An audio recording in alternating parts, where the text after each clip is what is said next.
My sister-in-law DNA tested my daughter behind my back and paraded the results on my daughter's face, so I told her why it came negative and all her plans backfired. I have a daughter who's 6. I am not biologically related to her at all. There is no blood relation between us. I was friends with her mother for almost all of my childhood. We were never involved romantically and were always just friends. When my daughter was a newborn, about 3 months technically, both her mother and father were unalived. I won't go into too much detail for privacy reasons, but it was a workplace shooting. My friend and her husband had worked in the same building and were both unalived. Both my friend and her husband had grown up with less than ideal families and didn't have any siblings, so there wasn't any next of kin for their daughter to go to. However, because I was close with them, I was able to adopt her. Even though I had been iffy about the idea of kids, I didn't want their daughter to grow up in foster care or around people who didn't have a connection to her bio parents, so I stepped in. I initially didn't like to have a child, but I learned to love her as my own. My parents and siblings know that my daughter is not my actual daughter biologically speaking. My daughter, I'll call Lily for the post, also knows that she's adopted. I never really hid the fact that she was adopted. She knows her parents are dead and were killed by a bad man, but I'm saving the details for when she's older. Lily does not look like me at all. She looks exactly like her mother and biological dad. Most people assume that I'm her bio dad and that she just took after her mom. I don't ever really correct this when and if people assume this because it just seems unnecessary. My brother has been with his fiancée for about 2 years now and they have a 1-year-old. What's the single most terrifying moment of your life that no one else even noticed? When people talk about terrifying moments, they usually mean the obvious ones. A car crash, a home break-in, a medical scare. But the moment that shook me to my core wasn't dramatic to anyone else. Nobody screamed, nobody rushed to help. In fact, the most frightening moment of my life passed like a shadow that only I could see. It happened when I was 17. I was walking home from my part-time job at a little cafe in town. Normally my dad picked me up if I had a late shift, but that night he was working late and I didn't want to bother him. It was only a 15-minute walk and I'd done it plenty of times. The streets were quiet, a little too quiet, but nothing felt wrong at first. I remember the sound of my shoes on the sidewalk, the way the streetlights hummed faintly, casting these orange pools of light with long shadows in between. I cut down a side street like always, a narrow road lined with empty warehouses that felt eerie but safe enough if you kept your pace up. That's when I heard it. Footsteps behind me. At first I brushed it off. People walk at night. Maybe someone else just happened to be going the same way. But after a block I noticed the rhythm. Every time I slowed down, the steps slowed too. When I sped up, they sped up. I told myself I was imagining it. But when I glanced back, there he was. A man. Tall, heavy coat, hood pulled up even though it wasn't cold. His face was mostly in shadow. My heart started hammering, but I didn't want to look paranoid. I crossed the street. He crossed too. I turned left at the next block. So did he. That's when the terror truly set in. It's hard to describe the way your body knows before your brain catches up. Every instinct screamed at me that something was wrong. But the street was empty. No cars, no people, no open shops, just me and him. I reached for my phone, pretending to check something, and realized with a jolt that the battery was almost dead. 3%. If I called someone and the phone died, I'd be stuck. I slipped it back into my pocket, trying not to show panic. I decided to test him. I stopped under a streetlight, bent down, and tied my shoe. My hands were shaking so badly I could barely fake it. When I glanced up, he had stopped too, just a few yards away, pretending to look at his own phone. Except his screen wasn't lit. That was the moment I knew. I started walking again, faster now, my breath shallow, hands clammy. My mind raced through options. I could run, but what if he ran too? I could scream, but who would hear me on this empty street? I thought about ducking into one of the warehouses, but they were all locked, dark, abandoned. Then I remembered something my mom told me years ago. If you ever feel unsafe, don't go straight home. Don't lead danger to your door. So instead of heading toward my neighborhood, I veered off toward a gas station a few blocks away. Bright lights, security cameras, people. Every step felt like forever. I could hear his footsteps quickening behind me. The space between us shrank, and then a car came around the corner, just a beat-up sedan, headlights sweeping across the street. But in that moment, it was like a lifeline. I didn't even think. I waved both arms, stepping into the road like I needed help. The driver slowed, rolled down his window, confused. You okay? I forced a smile and said loudly, "Thanks for picking me up, uncle," as if I knew him. Behind me, I heard the footsteps stop. I didn't turn around, but I felt the man watching. The driver frowned, but seemed to catch on. "Yeah," he said slowly. "Get in. I'll take you home." I jumped into the car, heart pounding so hard I thought I might pass out. The moment the doors locked, I dared to glance back. The man was gone, just vanished into the dark street. The driver wasn't some magical savior, just a guy heading home from work, probably more confused than anything. But he drove me to the gas station, and I called my dad from there. I never told the driver what was really happening. I just thanked him about 100 times until he finally smiled and said, "Take care of yourself, kid." Here's the terrifying part. When I told my parents what happened, they didn't really react. My dad shrugged it off, saying, "Probably just someone going the same way. You watch too many crime shows." My mom said, "Well, you're fine, so don't worry about it." But I knew.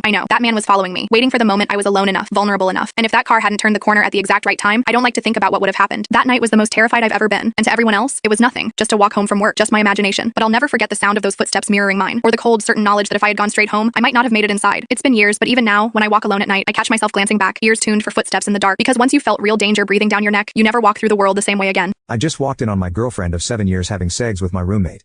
My last class of the day was cancelled, so I decided to come home and surprise my girlfriend. I went to the store and grabbed everything to make her favorite meal, lasagna.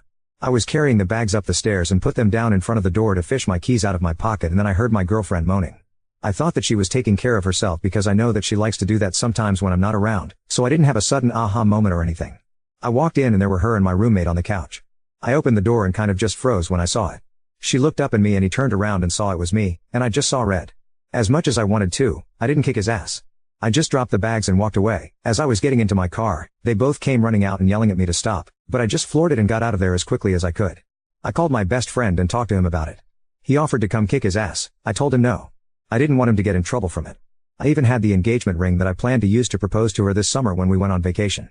It's in my safe that I keep in the closet, so I know that she doesn't know about it. But I plan to spend the rest of my life with her. Why didn't I see this coming? My last class was supposed to start at 12, but since it was cancelled, I was home by 12:30. So it's been 4+ hours.